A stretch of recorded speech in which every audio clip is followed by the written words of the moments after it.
This is my ADEMCO 508 local fire control. This system here was used back in the 50s, 60s, and 70s as a fire alarm system for schools, nursing homes, public buildings. Very simple. Back then they had a few heat detectors, several pull stations, and one or two bells in the system. It was very simple and basic.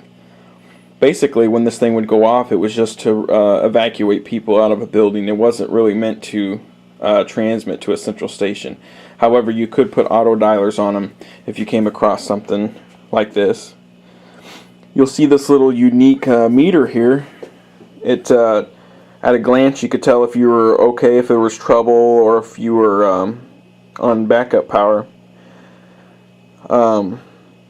This green light here means normal condition. That means the circuit is supervised for the initiating devices and the capacitor is over the bell circuit. If there was a break in the initiating loop or the bell line was broken, this this needle here would go to the red zone, and then it would indicate a trouble condition. If the power failed and it was operating off of a non-rechargeable lantern battery, then the needle would go into the white area. If you were to flip the switch into the off mode, this light will come on here to illuminate. So if the door is closed, you'll be able to see it. Now this actually runs on 115 volts AC, and then if the power fails, again it goes to a 6 volt DC lantern battery. I actually have it plugged in, so we'll be able to see how it works. It's a very simple device. I kind of like these alarm panels because they're real basic. This one here is nothing but relays, except for the supervision circuit that this comes with. There's a circuit board in here which will activate the buzzer. As you can see, to keep the trouble buzzer from going off, I have to have jumpers across here.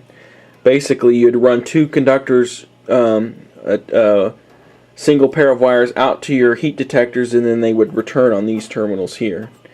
This right here is actually where you would have a supervised bell line, and if you had a bell close to this panel, these terminals here, 9 and 10, you could have an unsupervised bell line.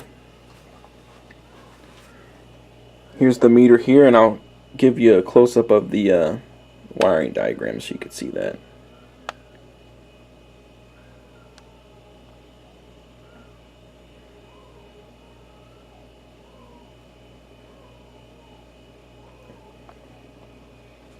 Now this little switch here is normal, trouble buzzer silence, alarm off, and bell test. If the circuit was broken, and let's see if we can get it to break. We'll take the little resistor off here. The little trouble light's going to come on, and if we look at the front, the needle is in the middle. Now what someone would do is if there was trouble, they'd come and put it in trouble buzzer silence, and then the little light would stay on. That way you knew that the bell circuit was broken.